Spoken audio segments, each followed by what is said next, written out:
রাশিয়ার বিজ্ঞানীদের তৈরি ক্যান্সারের ভ্যাকসিন ট্রায়ালে সফল হয়েছে, যা এখন সব রোগীর ক্ষেত্রে ব্যবহারের জন্য প্রস্তুত। ভ্যাকসিনটির নাম অ্যান্টারোমিক্স।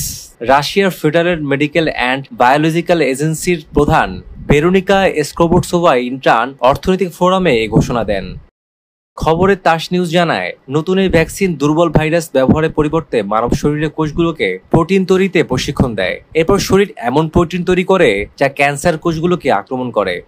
পরীক্ষায় দেখা গেছে বারবার ডোজ দেওয়ার পরও এটি সম্পূর্ণ নিরাপদ। সবচেয়ে ভালো ফলাফল হলো কিছু ক্ষেত্রে ক্যান্সারের ধরনের উপর নির্ভর করে টিউমারের আকার 60% থেকে 80% পর্যন্ত ছোট হয়েছে বা সেগুলোর বৃদ্ধি অনেক কমে গেছে।